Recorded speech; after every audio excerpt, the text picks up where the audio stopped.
Hey, where's the restroom? Is a question you've probably never heard from a pig, a cow, a chicken, or even a horse, because farm animals are going to go wherever they are at the time they have the urge, whether in the barn, in the barnyard, or in the pastures. During the previous video, we discussed an important nutrient source for crops: manure. Manure deposited where animals are housed or where they congregate should be collected and stored. So let's take a trip to where the majority of this manure is collected, the barnyard.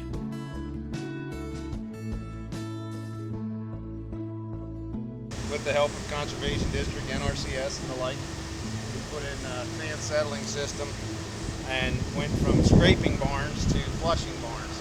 Since 2007, we've grown to 1,050 cows where we're at today. The barns are full, so if I gotta go again, I gotta do it again. Methods on how to collect and store manure depends on the type and consistency of the manure, whether liquid or solid. Dairy and pig manure is primarily in the form of a liquid. Gravity can assist in the collection of the manure through pipes and gutters, and sometimes through mechanical means. Horse and poultry manure is typically more solid. Manure from these types of animals is often collected with machinery, or on a smaller scale with some good old-fashioned manual labor. Solid manure types are typically stacked and stored after collection. Manure is nutrient-rich. It's important to collect and store it until an appropriate time when it can be spread onto the crop fields. Let's discuss methods for accomplishing this goal with focus on innovative practices used at Walmore Holsteins. On a typical dairy farm, manure is collected from inside the barn and on the barnyard. Cows in the barn are kept in stalls where they deposit manure into gutters, which then can be scraped or flushed. Manure moves through a piped transfer system, or manure transfer, ultimately ending up in a manure storage. Manure storages come in a variety of forms, including circular concrete or metal tanks and plastic-lined lagoons. Manure deposited on the barnyard can be scraped, ideally directly into the manure storage. Barnyards are designed with a slope towards the storage, along with curbing around the edge of the barnyard to prevent runoff and nutrients from escaping. The size of a manure storage depends on the operation. To prevent the need to spread manure during the winter months, the storage should be able to contain 4 to 6 months of generated manure. Simply speaking, the more cows there are on the operation, the larger the storage needs to be. Another important feature on a barnyard are gutters and spouting on the barn. Rainfall collected in this system can be directed away from the barnyard, keeping clean water clean, and often meaning less water is directed into the storage. At Walmore Holsteins, the overall concept is the same. However, the scale is larger, and a number of innovative practices are in place. We'll start with what the cows rest on while they're in their stalls. Sand. Sand used for bedding has one key advantage. It is less likely to hold disease-carrying bacteria. For an operation the size of Walmore Holsteins, keeping the herd healthy is vitally important. The movement of cows within their stalls mean that a portion of their sand bedding is kicked into the gutters with manure. Throughout the day, these gutters are flushed with water, carrying out the sand and manure. If manure was transferred directly into a storage, the sand would settle out and quickly reduce the overall volume of the storage as the sand builds up. Besides losing the storage space, the sand itself is lost, which is a significant expense.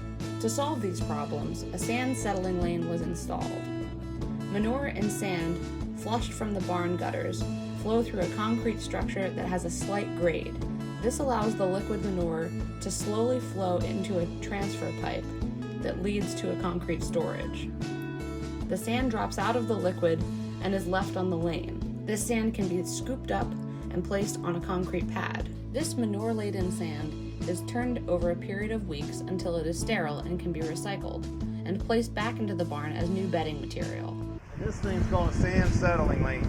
So it acts like a river basin, if you guys can imagine. So when they flush the manure water down through here, all the manure and sand, we bed with sand with a cow's leg. The sand stays in suspension because it's high velocity and high volume. When it gets in here, this thing has just an ever so slightest pitch that way. And the sand's much heavier. So some of that liquid goes back into this circle tank, and that's what gets pumped back up into the towers for just recycling. The excess goes in an overflow piping. Once a day, guy gets in here with a payloader and scoops that sand out and puts it in this machine here. It's called we call it a sand shaker. It's technically a sand dewatering system.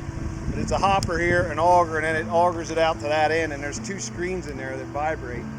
And it gets rid of a lot of the moisture and organic matter, which runs back into here, and we get much cleaner sand. So basically it's a big sand recycling process. As we discussed earlier, the more cows on an operation, the more need there is for larger storage. At Walmore Holsteins, in addition to the concrete storage just discussed, there are a series of lagoons which ensure that manure can be safely stored until the fields are ready for it. That, you can see manure solids dropping out there. So remember I said that the complete mix was pumped into that building, and that's the solid part coming out and the liquid's going over there. And then the liquid runs underground in this first stage lagoon. You can see it's firm in the middle. Second stage, and at the very, very far side, there's a white pipe. Actually have a third stage down over the hill. As each stage goes, they get more and more dilute and less solids and nutrients. So then that's the stacking pad that gets there, and then when we're hauling, it goes on this spreader, and we land apply that. When are the fields ready for it? As we learned in the first part of this video series, the timing of manure spreading is important. For each crop being grown, there is an ideal amount and type of nutrients needed, and those nutrients should be applied when the crops need them the most. If this can be accomplished, and with some luck from the weather, then the farm will have good crop production. When harvested, these crops can become a part of the cow's diet, and the cycle begins anew. We hope this short overview helped you learn what happens on a dairy farm and why. We also hope you have gained a new appreciation of the complexity of managing a farm and how many farmers recognize the importance of protecting our natural resources, not only for the benefit of their operation, but also to protect our shared environment.